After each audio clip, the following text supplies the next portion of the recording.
Hi everyone, in this video we would be designing the logger, and this was the question which was asked in Microsoft's low level design round. So let's get started. Now let's try to understand what exactly a logger is. So a logger is nothing but a tool which helps you to log a message into your system. Now the message can be of different types. I am currently showing you these three types. The first one is info. So let's say you are the owner of the e-commerce website and you want to know the item that is getting added by most of the user. So you can log this message because in future you can perform various analytics. You can count how many times this item was added into the cart by various users. Okay. So we are basically using the logger in order to log this message. And this message is having the info category or info level. Similarly, in the warn level, we can have the messages like this. For example, someone is trying to log in again and again, and they are almost reached the limit of that API. Okay, so we can log such messages. Now these messages are little bit more important compared to the info level, right? So that's the reason why we have segregated this log from this log using this category. Like this is using info and this is using warn. Okay, in the warn level nothing is getting crashed, but we have one more level which is error level. Here some of the part of the application or your entire application is getting crashed. For example, someone has paid for the product and they should be receiving the email with the receipt, isn't it? But email was not sent to that user due to some issue. So we can log that, and the level of that log could be the error, so that we can give the priority to all the logs which has this error level. Okay, so basically logger is a tool which is used to log the message, and we can segregate those messages based on the levels, or you can say based on the importance. And finally, these are the messages, right? So we have to log those messages somewhere. There should be some output destination. So the output destination could be console, or it can be file, or you can add more output destination as per your wish. And the output would look something like this. The first thing would be the exact date and time when this message was logged, and the second thing would be the level of that message. It can be warn, info, error, and the third thing will be the message itself. Okay, like these are the messages, so the third thing would be the exact message. So I hope now you have brief idea about the logger. So now let's start gathering the requirements. These are the requirements, and I've categorized the requirements into two categories. First is extensible, second is concurrency. In the extensible categories, the question which we can ask the interviewer could be, what log levels are supported? Okay, so let's say the interviewer says, currently our system supports info, warn, and error level, but in future we should be able to add more levels as well. So basically interviewer is suggesting us to make an extensible system. Okay, so this was the first requirement. Second requirement could be, what should be the output destination of that message? So again, the interviewer says that the output should be console and file, but it should also be extensible. And the third point is, in what format we should log that message. And the interviewer says that the message should have either plain text format or it should have JSON based format. But we should be able to extend this format as well. Basically, let's say in future I want to have XML format, then I can do so. Okay. So these were the 3 points into the extensible category.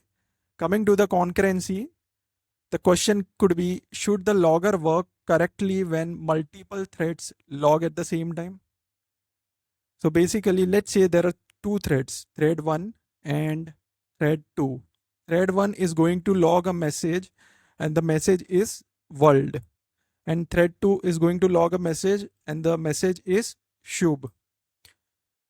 So we don't want output something like this. Okay. We don't want output like this. Instead, the output should be either like this or it can be like this as well. Okay. Any of them would work, but this would not work. So these are the four different requirements which the interviewer wants. So let's now check out the entities and the flow between those entities with the help of class diagram. This is the class diagram of Logger. So now let's check each and every class first, and finally we'll understand the entire flow of logging.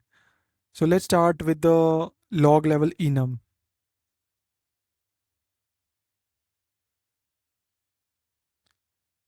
So we have this log level enum wherein all the different levels would be there. For example, debug, info, warn, error, fatal, and in future you can add more and more log levels. And I have created one class for the log message. So each and every message which would be getting logged would have three information. The first is the level of that message. Second is the message itself. And the third is the timestamp when that message was logged. So that's the reason why I have created one class so that I can bind all of them together. Okay. Now coming to the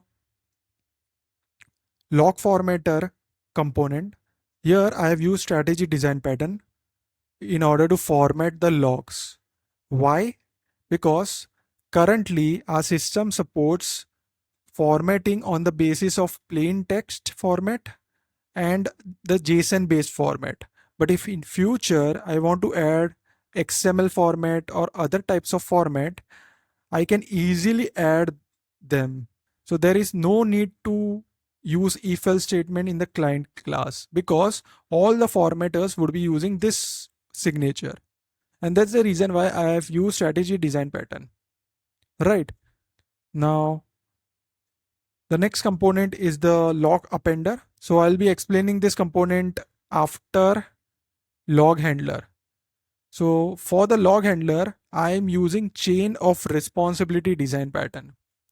So basically what I am doing is I'm creating one linked list wherein the first node would be the debug handler, then second node would be the warn handler, then third node would be the error handler, and so on and so forth. So you can add more handlers over here, right?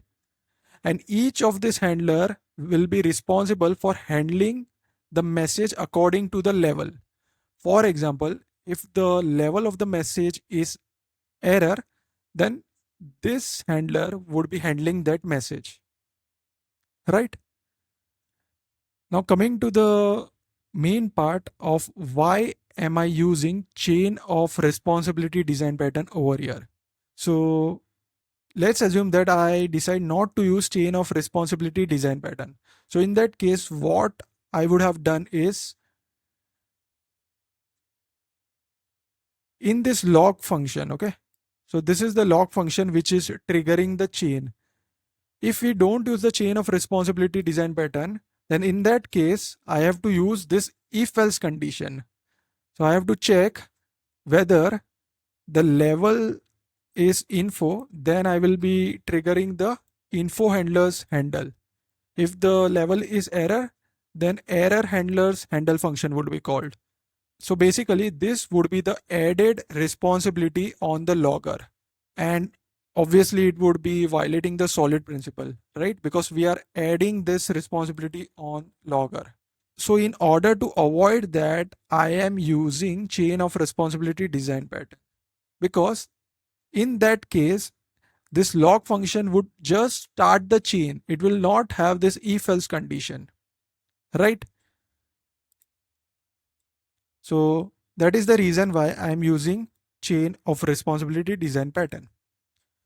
Now, each of these handlers which are present over here will be having certain observers. So these handlers are acting as a subject. So these are the subject and these are the observers. Okay. So the first observer is the console appender. Second observer is the file appender. And the console appender would basically append the log message into the console. File appender will append the message into the file. Okay. Now, as I said, each and every handler would be having different observers. For example, debug handler will be having only the console observer, whereas error handler will be having console observer and the file observer. It means that if the level of the message is error, then that message would be logged into the console plus it would be logged into the file. But if the level of the message is debug, then it would only be logged into the console because only console observer is observing the debug handler. So I hope you are getting this point. Okay. So that's the reason why I am using observer design pattern over here. And this is the logger class. And I have made this logger class as a singleton because the logger object should be same globally. That's the reason why I am using singleton design pattern. Okay. So this is the instance of the logger and this is how we can get the instance of that logger. And as you can see, I've made the constructor as private. And this logger will have the access to the head of the chain. That chain will be triggered into this log function. Okay. And we have different kinds of function which will be used by the client. So let's see the flow now. So this is the client and let's say this client wants to log the error message. So the client will just write logger.error and the message. So this error function over here will be called. Okay. Now this error function will in turn call this log function. The message would be the same, but it would just add the level. That is, if error function was called, then the level would be error. If warn function was called, then the level would be warn, and so on and so forth. Okay. Then this log function would be triggering the chain, right? So let's see. So once it will trigger the chain, we would have a message like this. This message would flow from left to right. Okay. And since the error function was called, this message would go to the error handler and stop. And all the observers would get notified. So the observers for error handler are console and the file. So they both will be appending the message to their respective location. But before appending the message to their respective location, they would format it based on the formatter. If user selected plain text formatter, then the output message would be in plain text, else it would be in JSON format. Okay. So this was the entire flow of our logger. So I hope you understood this class diagram of the logger. Now let's check out the output. So this is the main class. Over here, I am first getting the instance of the logger, and in the configuration file, or you can say in the configuration class, I am saying that for the info level, the observer should be console. And for the error level, the observer should be console plus the file. It means that if I call logger.info, then this message would be logged into the console only. And if I call logger.error, then this message would be printed into the console plus the file. Okay. And for the formatting, I have used the plain text formatter. So all the messages would be in the plain text format. And the name of the file where the error would be logged would be logs.txt, right? So now let's run the code. So as you can see, the error and info, both messages are logged into the console, as I have already told you. But in the file, only error message would be logged. Let's see that. So when I ran this code, one logs.txt file got created, and in that only error message got logged, which is what we wanted. So I hope now you understood this output. So let's check out the code. So let's first start with the enums. So we have this log level enum wherein all the different levels would be present. Then we have this log message class, and each and every message would be having this 3 data. The first one is level, second one is message, the third one is timestamp. Then let's now check out the formatter. So this is the log formatter strategy, and each and every concrete strategy would be implementing this function. So let's see the JSON and the text formatter. So in the text formatter, I am formatting the log message like this. So first I would be having the time, then the level, and then the actual message. Okay. And if you have observed, in the log message, I am using the long data type for the timestamp, but it is not readable, right? So in order to make that readable, I am first formatting that timestamp like this and using that formatted timestamp in the output. Okay. So this is how I am formatting in the plain text format. Now in the JSON format, everything will almost remain same. Only thing that would change is the JSON would have the curly brackets, and it would have the key and the corresponding value. For example, the timestamp would look something like this. Then level would be this and message would be this. So this is how we can format the log message in the JSON format, right? Now let's check out the different handlers.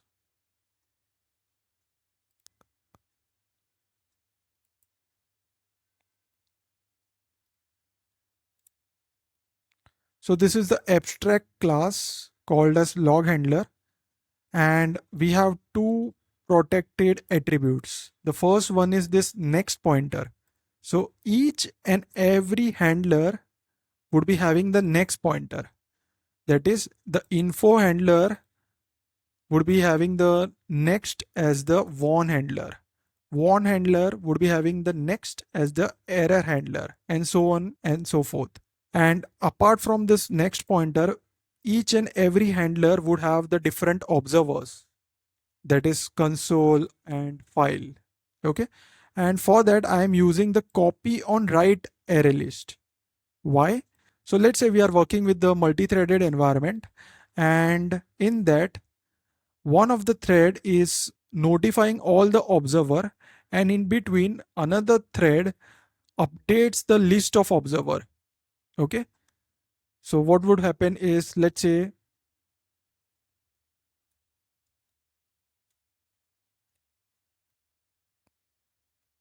one of the thread is iterating through this appenders, or you can say observers, and another thread at the same time removes one of the appender because user wants to remove that appender. Okay.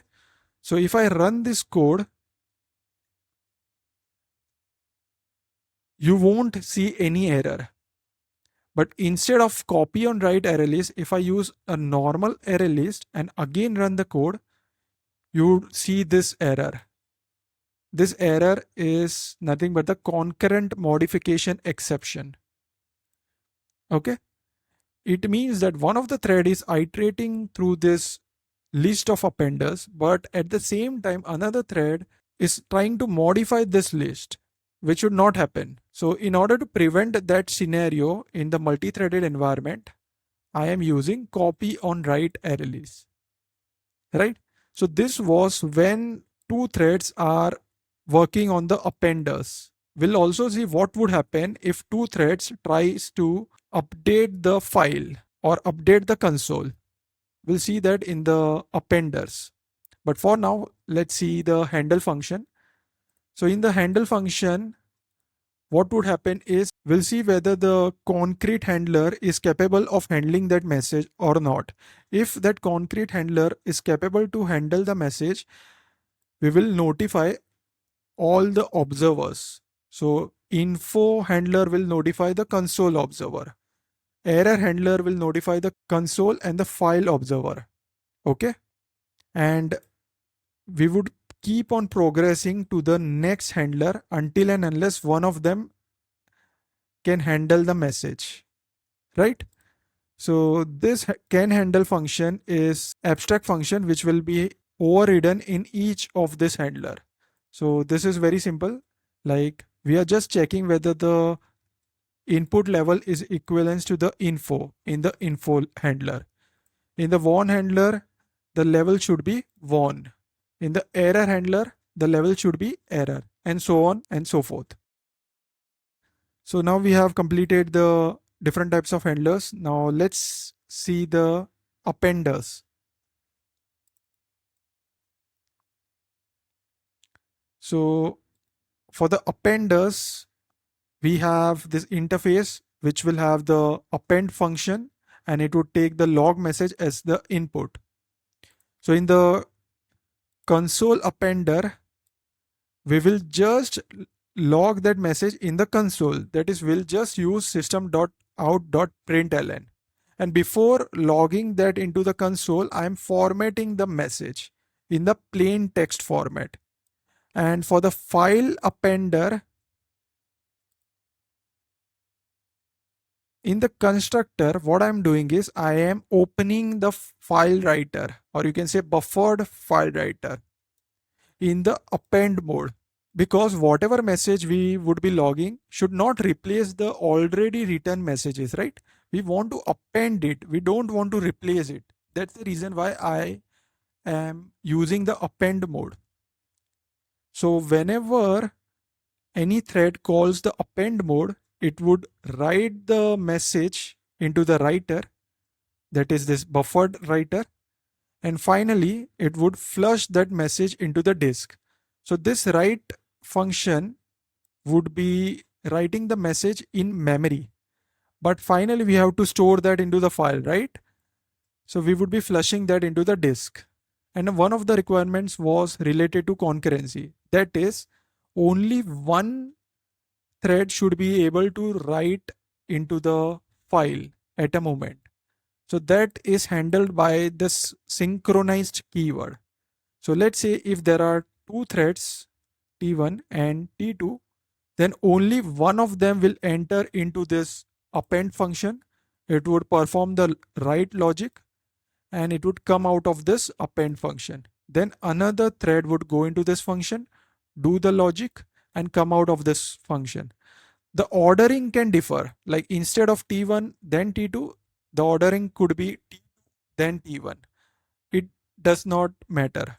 Only thing is we should not have the interleave version of both of them, as we saw in the requirement part.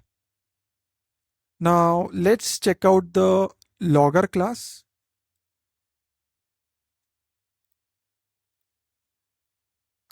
So the logger class is a singleton class, and that's the reason why we have this instant variable, and I have used eager initialization for this logger object. Okay, and we have the access to the handler chain. So this chain will be nothing but the head of the linked list. Okay, and we are creating that linked list using this configuration class. So let's check out that.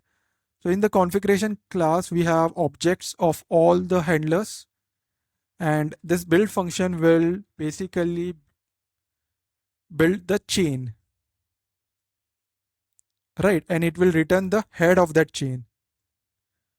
And we also have one function called as add appender for level. This will basically add the appender to a specified level. Okay.